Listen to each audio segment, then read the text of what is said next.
Почетоците на 50-тите години од минатиот век за грчката држава требало да представуваат нова етапа во низиниот историски развој.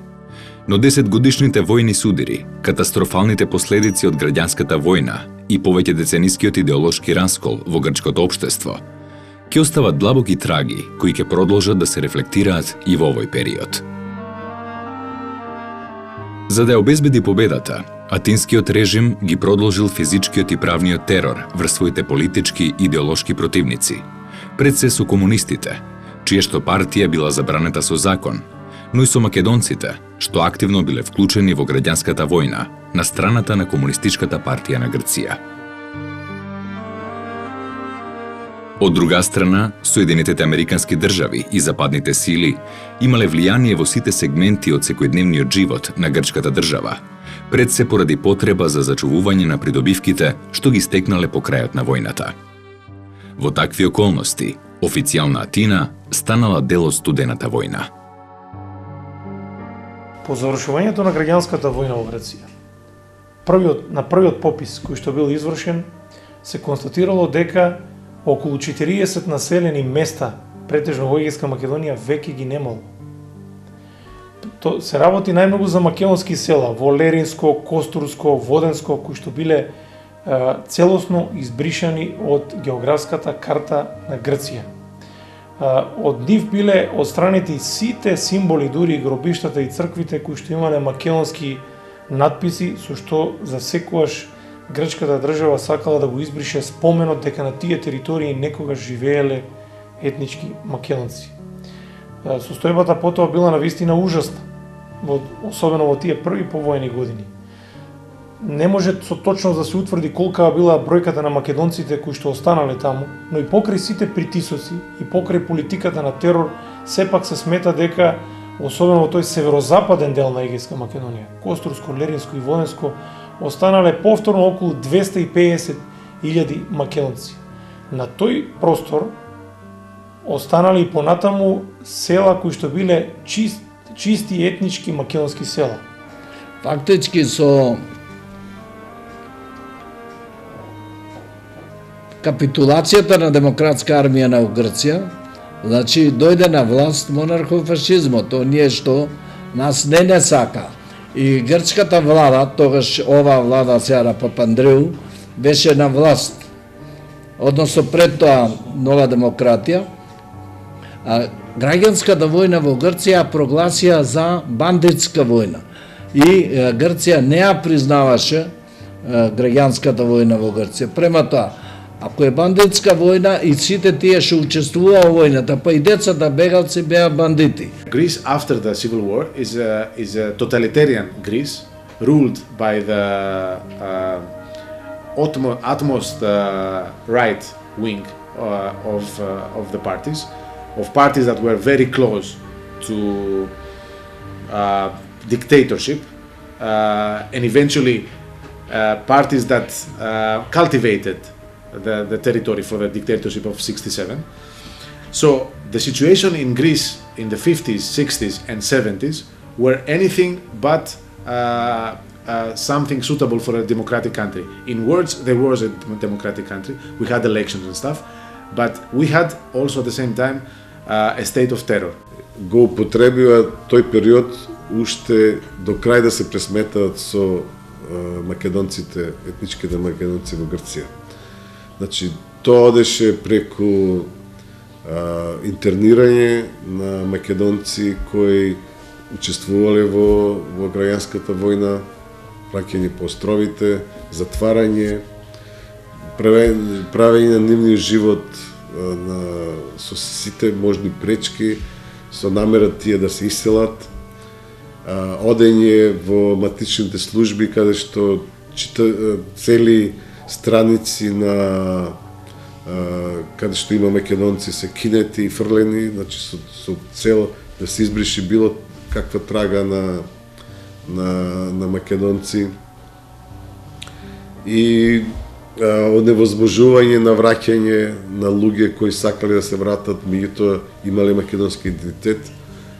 И се до тоа се разбира да на секој начин да направат да македонците исчезнат од Егејска Македонија. Почна со тероризирање на население, со поставување полиција на секој македонско село, каде што сите требаше да ги слуша полицајците и да зборува сам на грчки јазик. Познатите се и тие приказни, нели, вистините приказни, каде што полицајците става уво на пенџерите на куќите за да слушат дали се зборува на грчки или на македонски. Се забрани македонската песна, се забрани и одредени македонски ора, што причинува некој поголемо македонско возбудување. Се забрани разни адети македонски и традиции, дури и плачењето по македонски начин или по бугарски начин, како што кажува грците, се забрани во гробиштата кога ќе се погребуваше некој мртов. Политиката на асимилација на македонците во егејскиот дел на Македонија продолжила и по завршувањето на војните судири.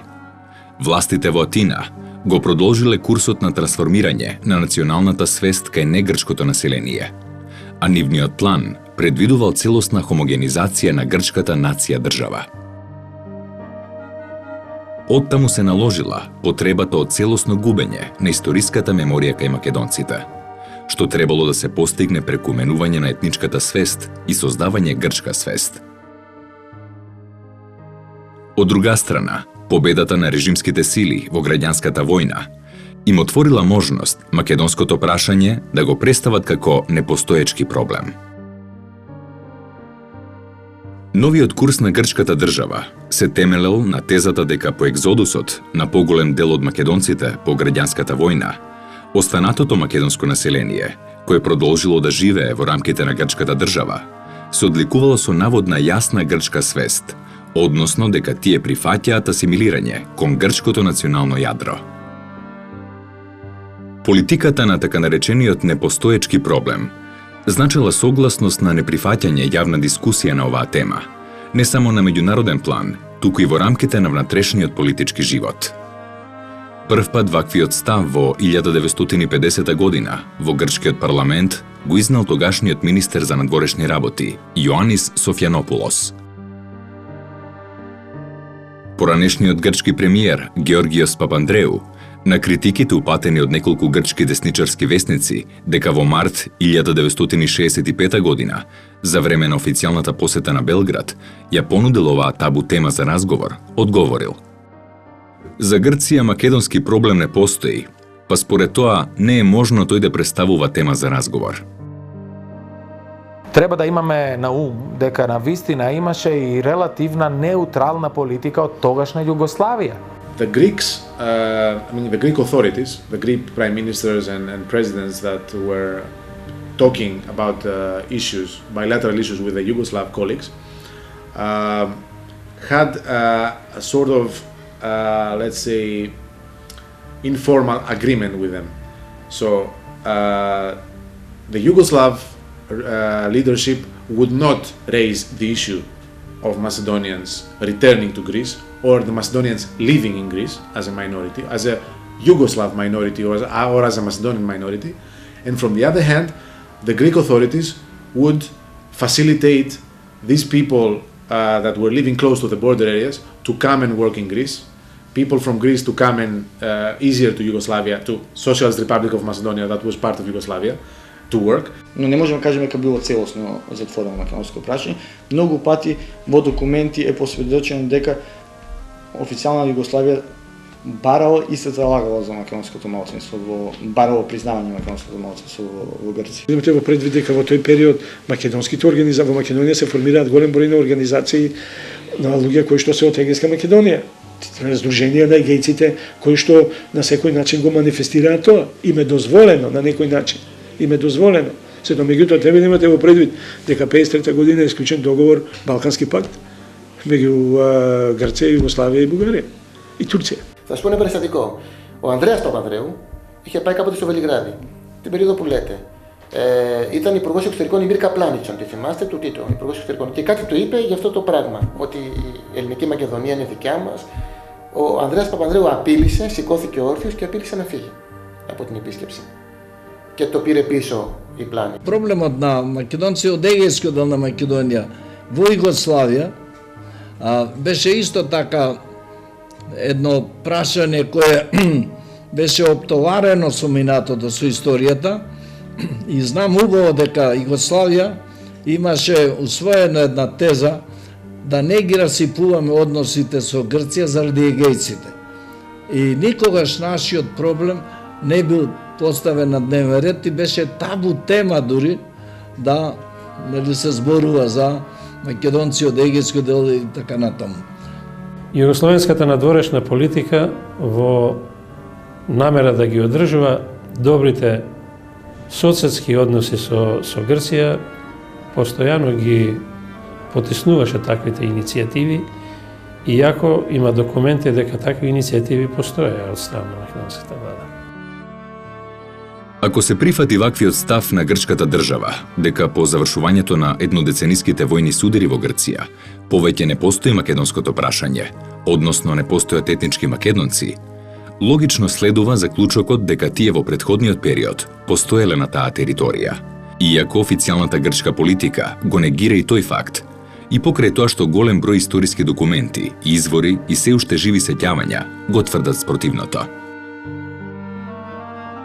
Исто така, доколку грчката држава тврди дека по 1950 година во Грција не постои македонско етничко малцинство, тогаш се поставува прашањето врз кого биле преземени огромниот број законски мерки за целосно асимилирање.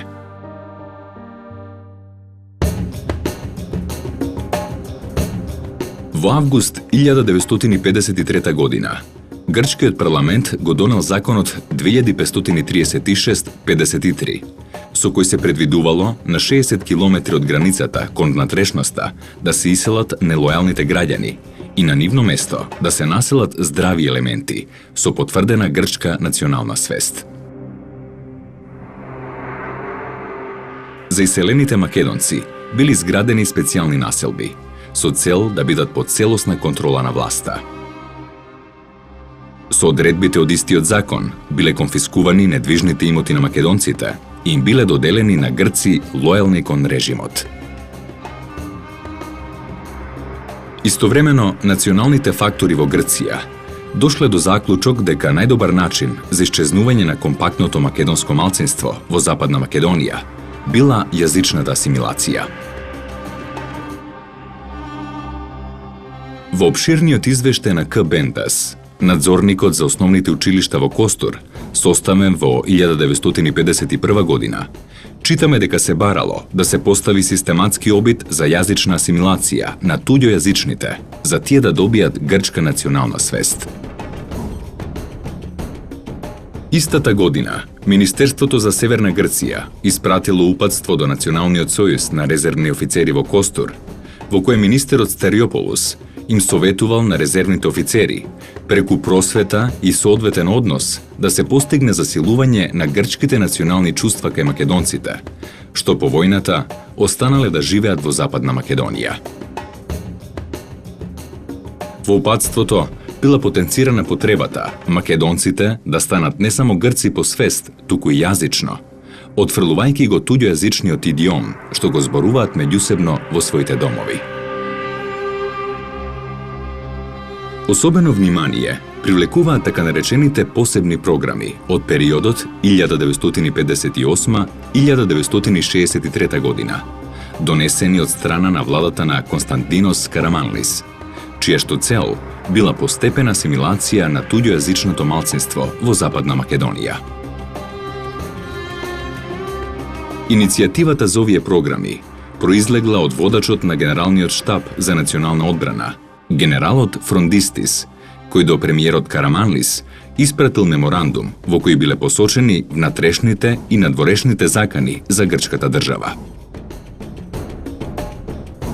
Во тој меморандум особено внимание било посветено на опасноста во пограничните реони, каде што имало компактно туѓојазично малцинство, со што тогашните официјални грчки служби де факто признале постоење на македонско национално малцинство.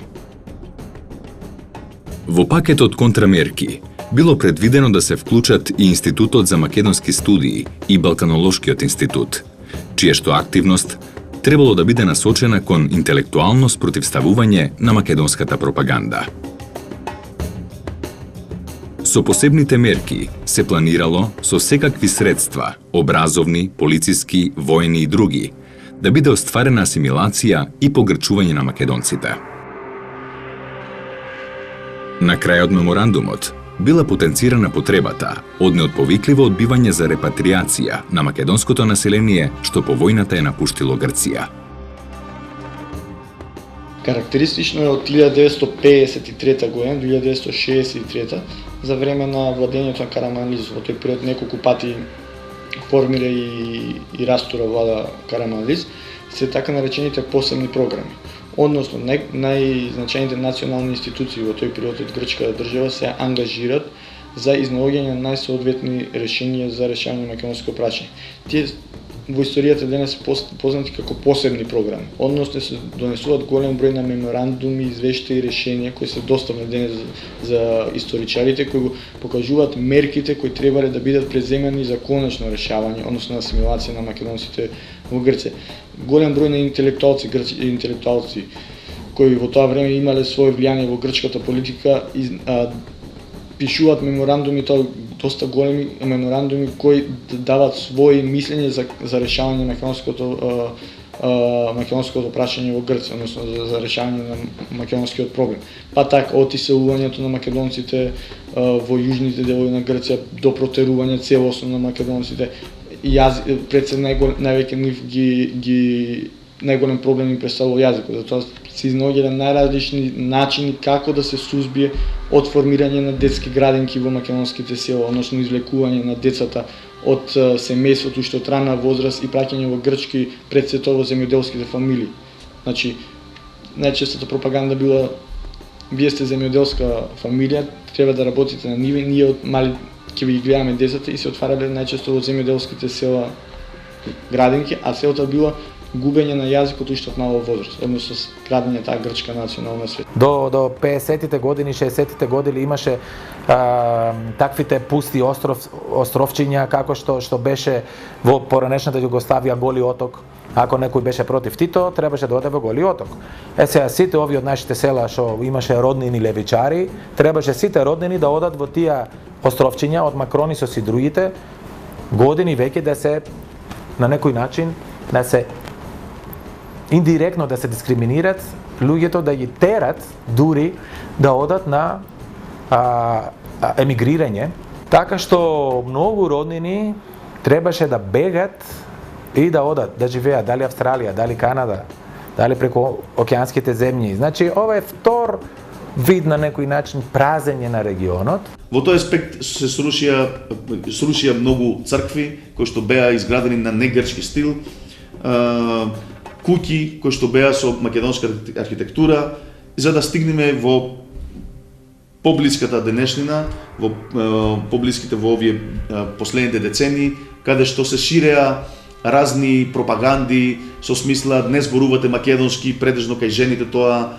фати место, бидејќи ако зборувате македонски ќе се сметате за селанки, не може да најдете маж, не го учите детето да зборува македонски, бидејќи ќе биде лош ученик во училиштето, не ќе може да научи да унапредува.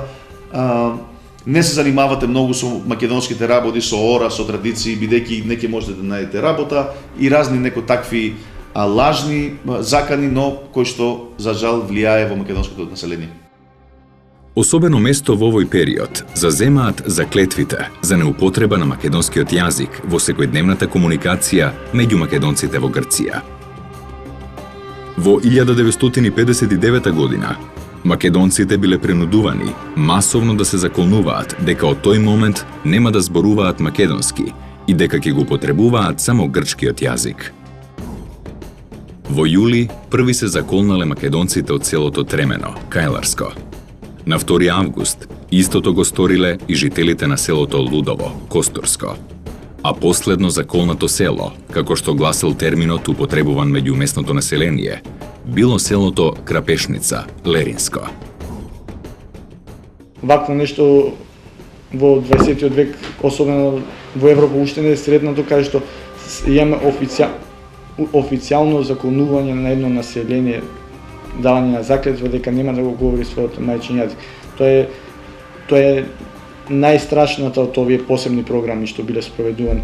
подоцна имаме уште во едно село во Воденско, исто такво во Пелскиот округ, уште едно такво, но можеме да кажеме дека со реакција пред се иностранските амбасади во Грција, пред се американската, грчката политика се решила заради зачудување својот дигнитет, бидејќи има големи силни меѓународни притисоци, да се повлече спроведување на овие заклетви во други села во Егејскиот дел на Македонија.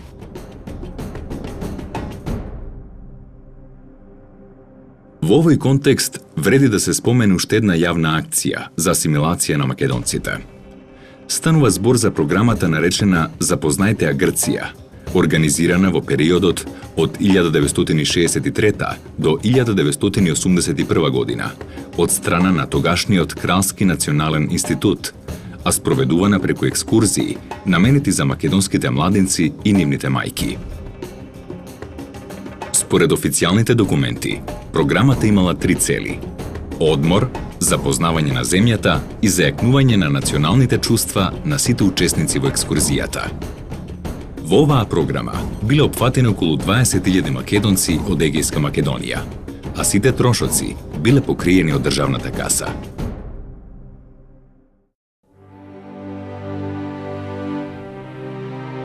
Во 9-та декада на минатиот век, во Грција започнал процес на така наречено национално помирување, односно надминување на политичките разлики од минатото. Овој процес бил сестрано потикнуван и од страна на членовите на политичката партија Сегрчко социјалистичко движење, позната и како ПАСОК, но и од левите сили во грчкиот парламент. По нивна иницијатива, во 1980 година бил поднесен предлог закон за слободна и неограничена репатриација на политичките бегалци. Иако предлогот не бил прифатен, тој представува своевидна пресвртница и почеток на една нова перцепција на граѓанската војна во Грција. Со победата на ПАСОК на изборите во 1981 година започнува и модернизацијата на грчкото општество. Тие нови демократски промени кај македонците разбудиле надеж за промена на тврдите грчки ставови во однос на македонското прашање. За жал, надежта брзо згаснала. Според законот за репатриација на политичките бегалци од граѓанската војна во Грција, донесен на 29 декември, право на враќање во Грција добиле само оние што ќе се изјаснат како грци по род. Вкупниот број на политичките бегалци од Грција во Советскиот сојуз и во другите источноевропски земји изнесувал околу 55.000. Фактот што 90% од нив биле македонци дава јасна слика за тоа каква била вистинската заднина на донесувањето на така наречениот историски закон за национално помирување. Враќањето во Грција важело само за грците. Враќањето на македонците било невозможно, а дури и визите за ограничен престој биле условувани со промена на македонските топоними, личните имиња и задолжителното изјаснување како грк во графата националност. Повеќето луѓе тука во Република Македонија мислат дека ако ПАСОК се наоѓа во власт, работите ќе бидат многу подобри за македонците и општо за македонското прашање.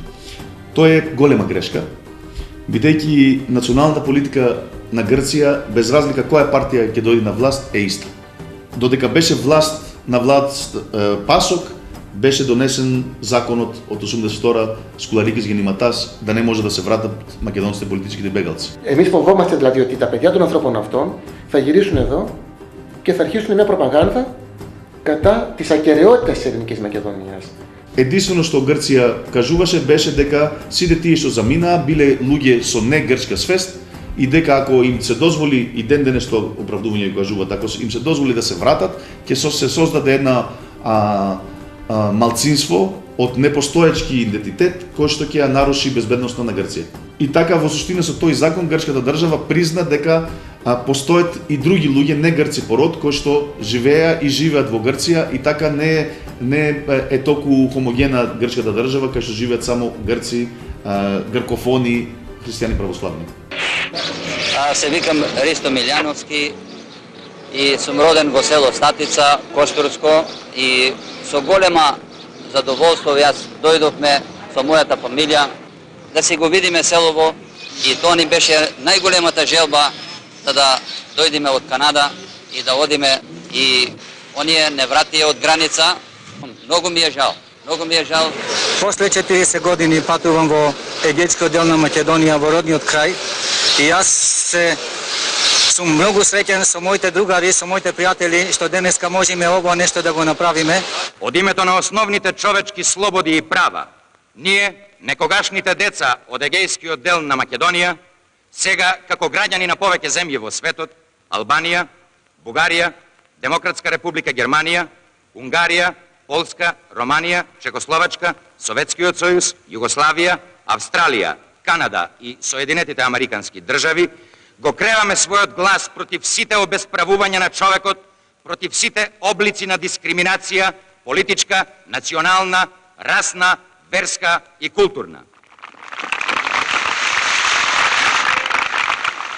Апелираме да се признаат и да се применуваат и спрема нас, македонците, и спрема нашите блиски што живеат во Грција, Обштата декларација на Организацијата на Обединетите нации за правата на човекот,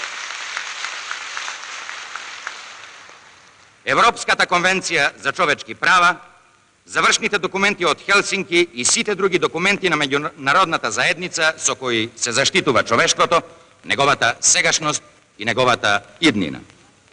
Од името на тоа, бараме да се симне забраната со која нам, на македонците од Егејскиот дел на Македонија, ни е одземено правото на враќање во Грција поради тоа што не сме грци по род. Нам ни е одземено правото да ги посетуваме своите родители и блиски, своите огништа и се што ни е најмило. Ние сме лишени од правото да ги посетуваме нашите светилишта, гробовите на своите предци, на своите татковци и мајки, да ги посетиме пријателите и другарите во Грција. Уверени сме дека таквиот нехуман однос спрема нас не може, а да не ги навредува чувствата и на прогресивната јавност во Грција, некогашната лулка на европската цивилизација. Живееме во век во кој земјите и народите се определија односите меѓу себе да ги засноваат и да ги градат врз силата на правото, а не врз правото на силата. Затоа, апелираме да се признаат и почитуваат сите права и македонското национално малцинство, правото на еднаквост пред законот, правото на заштита на македонскиот национален и духовен интегритет, правото на македонците да го изучуваат својот мајчин јазик и сите други основни човечки права.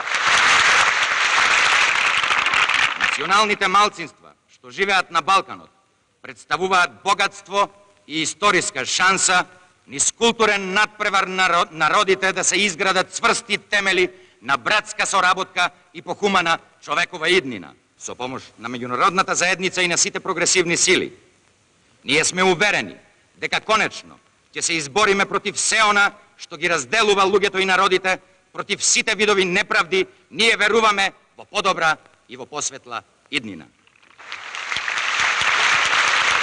Од собирот на децата бегалци од Егејскиот дел на Македонија, 1 јули 1988 година, Скопје. После толку години во државата дека демократијата се роди, нема никаква демократија. Благодарам многу. Не ни се веруваше дека во едно место такво можеше да се случи ово со канадски пасоши, канадски граѓани, да треба да се вратат од една граница на една демократска земја која со нашата земја, дури Канада, е во еден сојузнички сојуз. Генерал Маркос, што беше водител на партизанството, триумфално се врати и во Атина го чекаа 20.000 грци, а ние македончината што се иселивме од Егејскиот дел на Македонија во време на граѓанската војна, деца од 1 година до 15 години сме виновни и осудувани денес. После 40 години немаме право да се вратиме во нашиот дел, во нашите села, во нашите места, да ги посетиме нашите роднини и нашите гробови. Јас се врнам после 41 година што живеа во Австралија. Јас сакам да оде тамо на моите мајки да пала свечка, а тие не врнае нас. Како гледате, јас за втори пат се враќам да пробам уште еднаш да одам дали ќе ме пуштат грците на граница. Асимилационата политика, осмислена и спроведувана во периодот помеѓу двете светски војни, продолжила и во 80-тите години.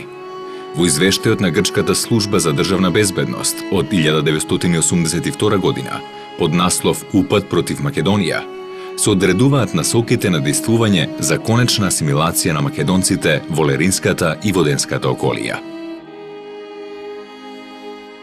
Службата предложила создавање на специјална институција, што ќе раководи борбата против славомакедонците, стимулирање на вработувањата и на населувањето на грци во егејскиот дел на Македонија, формирање на културно-уметнички друштва, што ќе шират грчката култура и ќе финансираат печатање книги на грчки јазик, спречување на грчките жители да студираат на македонските универзитети, евидентирање на сите лица што јавно е декларирале својата македонска национална свест, потикнување бракови помеѓу грчки офицери и македонки, како и вработување на македонците во јавни установи, за да се влијае на нивното однесување на јавни места. Истовремено, биле формирани научни институции во Австралија и во Соединетите Американски држави, со намера да се спречи ширењето на македонскиот јазик и култура помеѓу македонците од егејскиот дел на Македонија. Но и покрај сите напори на грчката држава за демакедонизација на егејскиот дел на Македонија, во 80-тите години македонците во Грција започнале јавно да ја манифестираат својата етничка посебност. Делењето летоци, пеењето македонски песни на јавни манифестации и комуницирањето на македонски јазик на јавни места биле првите форми на активно спротивставување на грчката асимилаторска политика. Во јуни 1990 година, македонските активисти Христос Сидерополос и Ставрос Анастијадис во Копенхаген свикале конференција за печатот, на која зборувале на македонски јазик и се представиле како припадници на македонското малцинство во Грција. Поради јавниот настап на Ристо Сидовски во Копенхаген во рамките на невладините здруженија дека тој е грчки државјанин, а не е грк туку македонец, беше обвинет од грчките судови за државно предавство. По неколку судења, обвинението беше преиначено за ширење на лажни информации.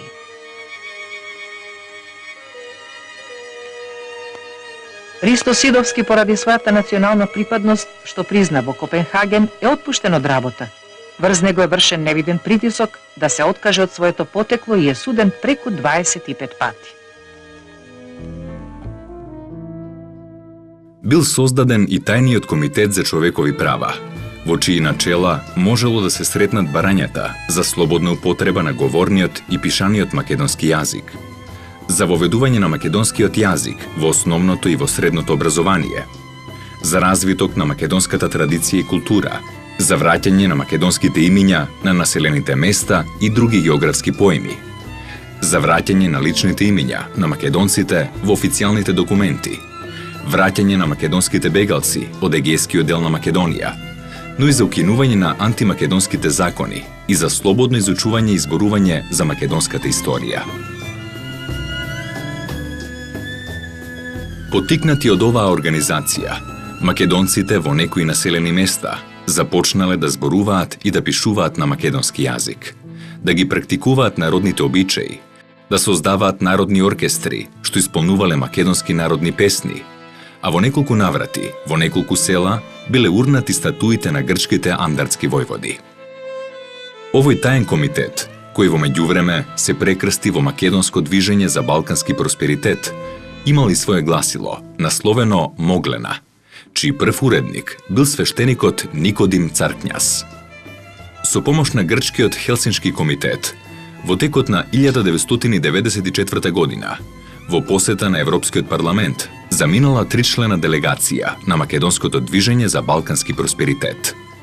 После 1974 година, со промена на режимот во Грција, со паѓање до диктатура и доаѓање на така наречена демократија во грчкото општество, почна работите малце да се менуват, се додека почетокот на 1980-те години, каде што веќе генерација се смени од таа генерација што беше со мемории од граѓанска војна и помладите веќе македонци, пообразовани веќе од претходните, почна повторно да се здружуваат и да барат да ги барат своите права. Во 1989 година како новинар буквално инкогнито се представував како студент по историја.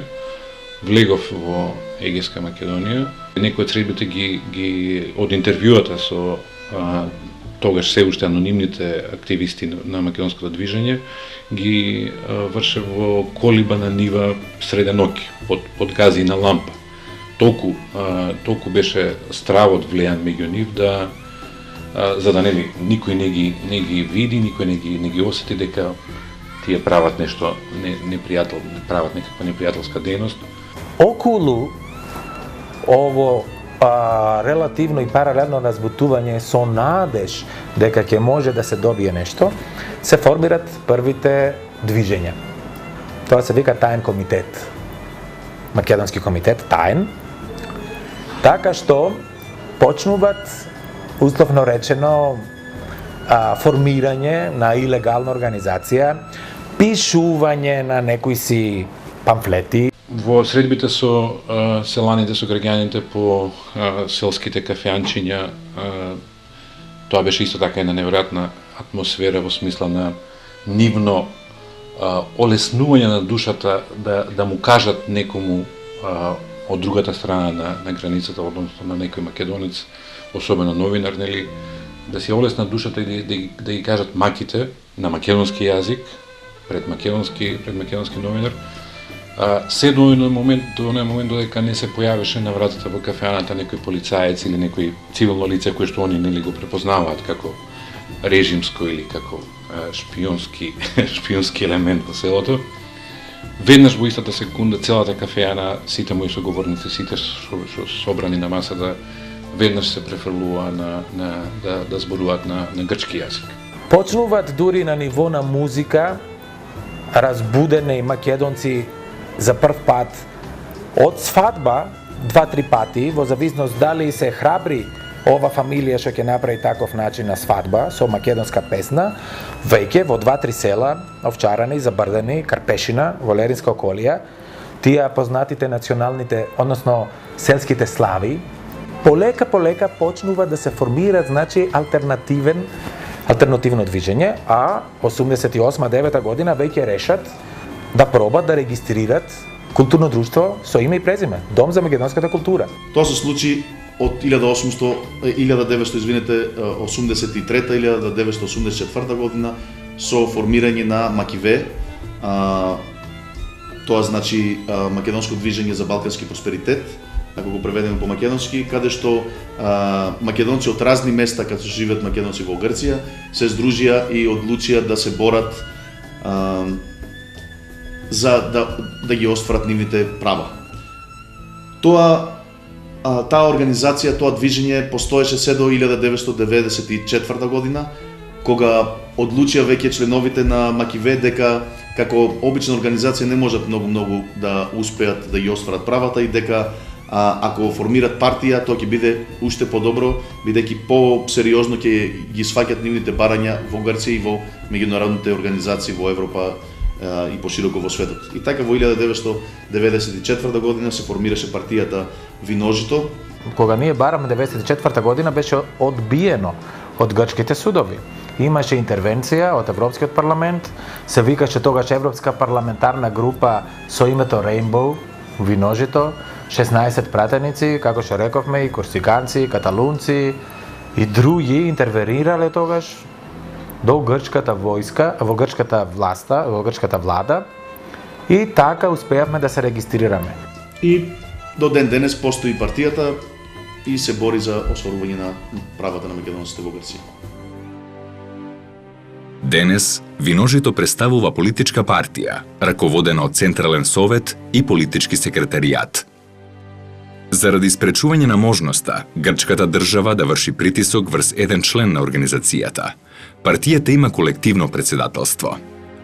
И покрај силниот притисок на државата, неверојатните провокации и јавни малтретирања, како и честите забрани за политичко дејствување од страна на Врховниот суд на Грција, Виножито учествуваше на изборите за Европскиот парламент во 1994 година во Грција и освои 7236 гласа. На 6 септември 1995 година, пред своето седиште во Лерин, членовите на Виножито поставија табла на која беше запишано името на организацијата на македонски и на грчки јазик. Во организацијата на Виножито постојано се одржуваат манифестации на кои се пеат македонски песни и се негува македонската традиција. Во духот на соработката со европските малцински партии, на 8 и 9 април 1999 година, Виножито беше примено во Демократската партија на европските народи Слободна алијанса. По тој чекор, во 2000 година, партијата доби ново име – Европска слободна алијанса Виножито. Во 2004 година, Европска слободна алијанса Виножито стана еден од основачите на Европската партија Европска слободна алијанса. Организацијата Виножито во сите години на своето обстојување има посебен орган во кој ги изнесува ставовите на своите членови. Во почетокот тоа беше списанието Зора од 1992 година, во кое се публикуваа текстови од областа на македонската култура и историја, а подоцна беше создадено и списанието Нова Зора. Некои од членовите на Виножито објавуваат индивидуални списанија, како на пример списанието Лоза на Никос Сакалариос од Солун. Со формирањето на Виножито, една задачите, главни задачи беа да се зачува македонската култура во Грција, да се научи македонската историја и македонскиот јазик, да се помогнат македонците политички бегалци да се вратат назад во нивните огништа, да се признае македонското малцинство во Грција и така да се паралелно со грчкиот да се учи македонскиот во териториите кај што живеат македонци и ни за други таков вид барање од наша страна кон грчката држава. Има и во Грција демократи што ние настојуваме да ги развиваме односите и да развиваме значи една друга идеологија и пробаме на некој начин да ги убедиме дека предуслов за добрите односи во иднината е реформа пред се во грчката идеологија. Ако не направат таков тип внатрешна реформа, да почнуваат да зборуваат, значи да ги информират за ова македонштиња, како што рековме порано, што се појави во овој балканскиот регион, многу тешко ќе оде во иднината на вистина, искрени и добронамерни односи. Ние се бориме за правата на македонците во Грција, за една подемократска Грција. Во суштина ние работиме повеќе за подобра Грција отколку самите грци. Во егејскиот дел на Македонија започна да заживува и црковниот живот на македонците. Под раководство на архимандритот Никодим Царкњас во селото Сботско во Мегленско, од 2001 година се врши богослужба на македонски јазик. Таму е осветена и црквата Света Злата Мегленска. This is a very painful process because as what is very similar to what happened with the Australians and the Aboriginals. Nobody in Australia knew that the Aboriginals were killed by the thousands by the Australians. They were exiled, they were put in ghettos in no man's land in Australia. Only now they started to realize, but they started to realize and they at least slowly started to apologize, even officially a few years ago. We had the former Prime Minister apologizing to them. This is very similar to what happened in the Aegean part of Macedonia, with the only difference that there is no process in Greece of getting people to know what really happened in Macedonia, what was really happening all these years of the so-called Makedoniko Agona, and that we should be really not proud of these Cretans or other Greeks that went there to liberate God knows who, but we should really be ashamed of them and ashamed of what we did there. This is very difficult for the Greek public to accept, and it gets more and more difficult if Nobody starts this kind of procedure. На почетокот од нашата независност, тоа е мое лично мислење, мислам дека некако на планот на представување на нашите ставови, говорам научни ставови, не навлегувам во политичката пропаганда, таа не ме интересира, ниту пак е пожална во вакви спорови, мислам дека слабо игравме на почеток. Сега состојбите, како што забележувам, се менуваат, едноставно покренуваме ние и тука некои списанија на странски јазици во кои сакаме да покажеме дека има и друга страна целиот проблем, дека тоа што го кажуваат грците, тоа е нивно мислење, меѓутоа има мислење и другата страна, значи има став и македонската страна.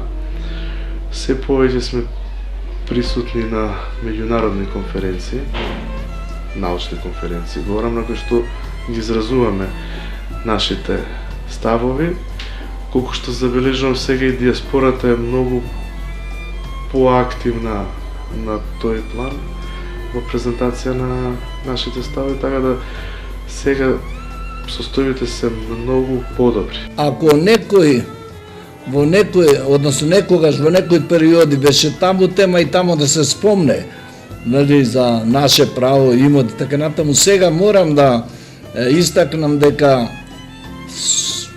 сосема е променет односот. Долго време ние бевме анкетирани на граница, сега проаѓаме најслободно, иако нашите пасоши стои само родени во Грција. Веќе сме ние пречекувани во општините, кај што се наоѓаат нашите документи, и веќе издаваат извод од матична книга на родени, а тоа е прв доказ дека сме граѓани на Грција, дека сме родени во Грција и дека полагаме право и на државјанство грчко, па и на имотите. Ако Европската заедница ги обедини различните нации кои беа најзакрвавени во Втората светска војна, Германија и Франција, Полска и Германија, Полска и Австрија и така натаму, Советскиот сојуз или денешна Руска федерација со Западот и слично, нема причина да не можат да се обединат и малите балкански држави во една миролюбива коегзистенција со признавање на правата на народите, со симнување на кинеските бедеми меѓу балканските држави, а не со нивно воспоставување од ново и се повисоко и се повисоко.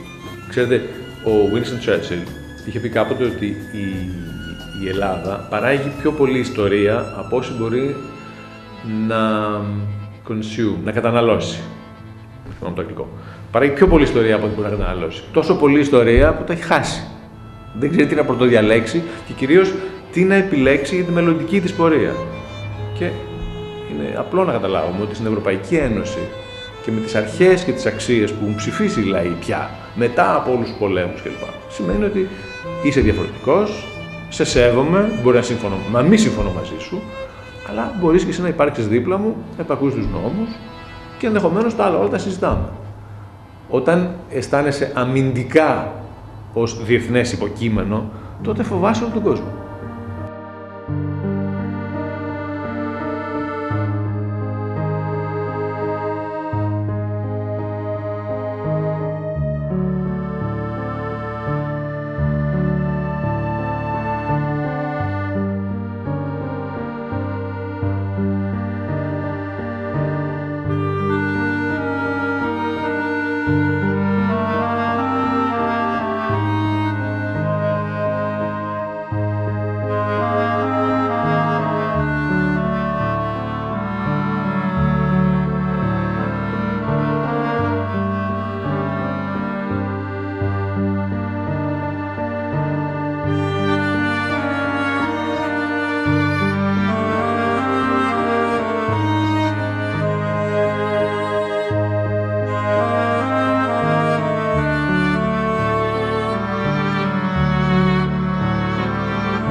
Македонците во егејскиот дел на Македонија ги негуваат традициите и обичаите, што се составен дел на македонската култура.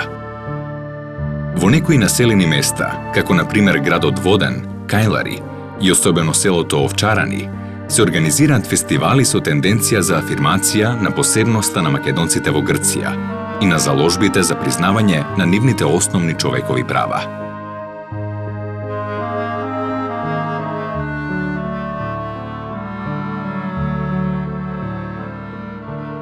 Од Букурешкиот мировен договор во 1913 година, грчкото општество било владеено и од монархисти, и од републиканци, и од демократи, и од социјалисти.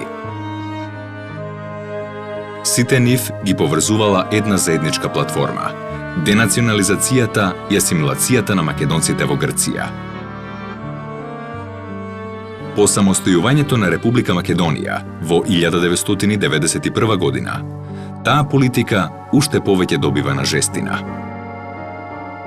Во предговорот на книгата За името на Македонија на авторот Скилакис, издадена во 1995 година, премиерот на Грција од почетокот на 90-тите години на минатиот век, Константинос Мицотакис, напишал: Темата на Скопје од првиот момент ја видов во незините вистински димензии. Тоа што ме вознемири не беше името на оваа држава, туку проблемот за мене беше да не се создаде втор малцински проблем во Западна Македонија.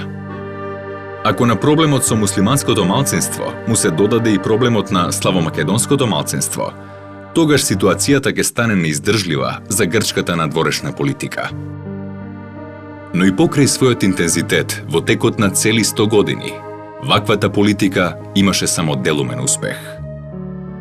Денес, на прагот на втората декада на 21 век, македонците што живеат во егејскиот дел на Македонија, но и оние што потекнуваат од тој дел и живеат раселени низ светот, цврсто веруваат во својата кауза – добивање на сите демократски права.